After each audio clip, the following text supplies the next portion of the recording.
Reaper of Souls is the latest example of developer Blizzard's willingness to change everything. Blizzard has a history of making major changes to their games in the wake of extensive player feedback. As Diablo 3's first expansion, Reaper of Souls is no exception.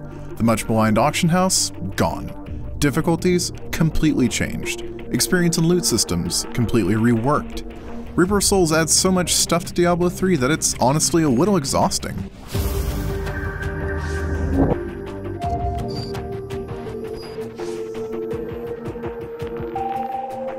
A major portion of Reaper of Souls additions to Diablo 3 came in late February for free in the form of Loot 2.0. That patch made big changes to Diablo 3's loot system. Magic items spawn much more often, and they're now tailored to your character class. You're also much more likely to find the previously difficult to find legendary and set items.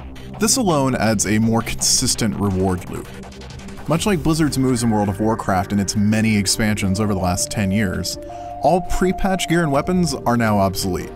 Within an hour of play, my level 60 Demon Hunter was dealing, without exaggeration, 1,000% more damage. Every character class's skill tree has also seen big changes. Some skills have been replaced entirely, and others have become main attacks. Skill runes have also seen considerable changes in rebalancing. These moves make for a more active game, and a more accelerated arms race. While everything I've just discussed is now a part of Diablo 3 with or without buying Reaper of Souls, Blizzard isn't giving away everything. Reaper of Souls continues Diablo 3's story with a new act set in Westmarch. The angel Malthael has plans with the Black Soulstone and aims to permanently end the War of Souls. The story here is a little less cliched than the main game and also manages to work in a good amount of new backstory and character development. Reaper of Souls also introduces the Crusader, a new class capable of dealing huge amounts of damage and taking even more. But every class gets more cool stuff via Reaper of Souls with an increased level cap at 70 and new active and passive abilities. There's a consistent theme in these new abilities, almost all of which are focused on damage, and lots of it. Reaper of Souls is all about more.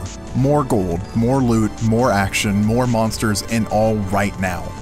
Unlocked once you complete Act 5, the new adventure mode removes story and narrative objectives.